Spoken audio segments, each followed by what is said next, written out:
Confiando em Deus, mesmo quando a vida nos golpeia, aflige e fere. Jerry Bridges. Capítulo 5. O governo de Deus sobre as nações. Confiando em Deus, mesmo quando a vida nos golpeia, aflige e fere. Jerry Bridges. Capítulo 5. O governo de Deus sobre as nações. Deus estabelece governantes. À medida que olhamos para as Escrituras, visando determinar seu ensino sobre a soberania de Deus sobre as nações, há inúmeras verdades específicas que se destacam. Primeira, Deus, em sua soberania, estabeleceu o governo para o bem de todas as pessoas, do cristão bem como do não cristão. Paulo disse: não há autoridade que não proceda de Deus, e as autoridades que existem foram por ele instituídas, visto que a autoridade é ministro de Deus para teu bem. Carta de Paulo aos Romanos, capítulo 13, verso 1 e 4. Reconhecidamente, a afirmação: a autoridade é ministro de Deus para teu bem, parece ser difícil de aceitar quando vemos alguns de nossos irmãos em Cristo sendo perseguidos e até mortos por causa de seu compromisso com Cristo.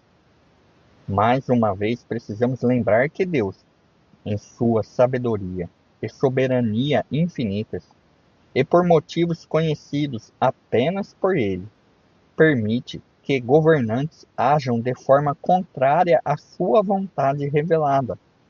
Porém, as ações perversas de tais governantes jamais ultrapassam os limites da vontade soberana de Deus. É preciso lembrar que Deus opera na história a partir de uma perspectiva eterna, ao passo que nossa tendência é enxergar o desdobrar da história por uma perspectiva temporal. Uma vez que Deus estabelece governantes para o nosso bem, e porque Ele governa soberanamente sobre as suas ações, deveremos orar pedindo que eles governem para o nosso bem. Paulo exorta os cristãos a que orem em favor dos reis e de todos os que se acham investidos de autoridade, para que vivamos vida tranquila e mansa, com toda piedade e respeito. Primeira carta de Paulo a Timóteo, capítulo 2, verso 2. A oração é a expressão mais palpável da nossa confiança em Deus. Se nosso desejo é confiar em Deus em relação à perseguição de nossos irmãos em outros países, precisamos ser zelosos em orar pelas autoridades que os governam. Se quisermos confiar em Deus quando as decisões do governo em nosso próprio país vão contra nosso interesse, precisamos orar para que Deus trabalhe no coração dos governantes e legisladores que tomam as decisões. A realidade de que o coração do rei está na mão do Senhor destina-se a ser um estímulo à oração, e não um estímulo para uma atitude fatalista. Logo a seguir, além de estabelecer governos, vemos que Deus determina quem governa em tais governos. O Altíssimo tem domínio sobre o reino dos homens, e o dá a quem quer, e até aos mais humildes dos homens constitui sobre eles. Daniel, capítulo 4, verso 17. Veja também o versículo 32. Quando consideramos os tiranos e ditadores perversos que reinaram, bem como os homens fracos e tolos que receberam posições elevadas, até mesmo no presente século, ficamos surpresos ao aprender que eles governam dentro da vontade soberana de Deus. Isso, porém, é o que a Bíblia diz. Mais uma vez, precisamos ter essa verdade em mente a partir da perspectiva eterna de Deus. No Salmo 76, verso 10, na tradução Almeida Corrigida Fiel, diz: Certamente, a cólera do homem redundará em teu louvor.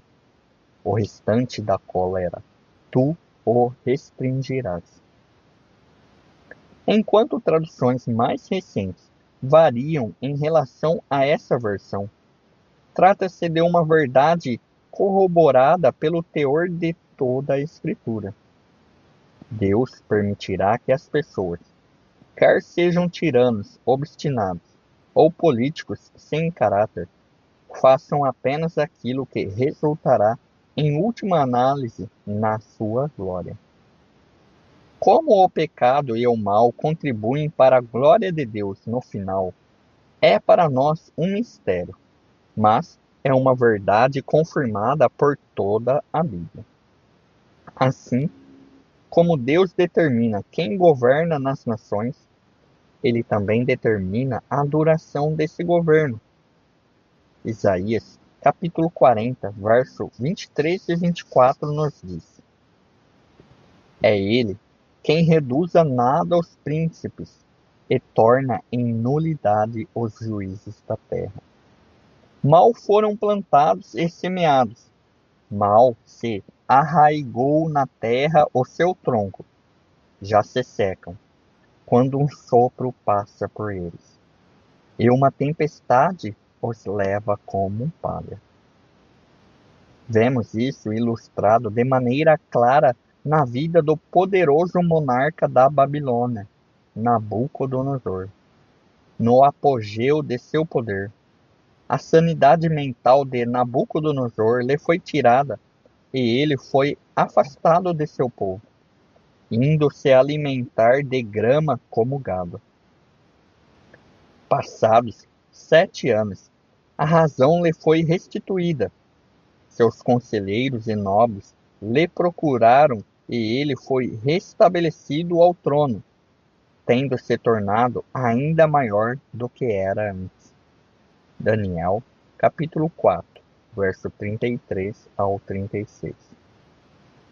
Do maior monarca de sua época a um louco que vivia como um animal, voltando a ser um monarca ainda mais poderoso. Tudo num curto espaço de 7 anos. Isso é uma série de mudanças extremas que só poderia ser orquestrada por um Deus soberano. E o Deus que governou absolutamente na vida e no destino do monarca mais poderoso daquela época é o mesmo que governa a vida e o destino dos governantes de hoje. Nenhum governante ou ditador é poderoso a ponto de estar além da influência do governo soberano de Deus sobre todas as nações da terra.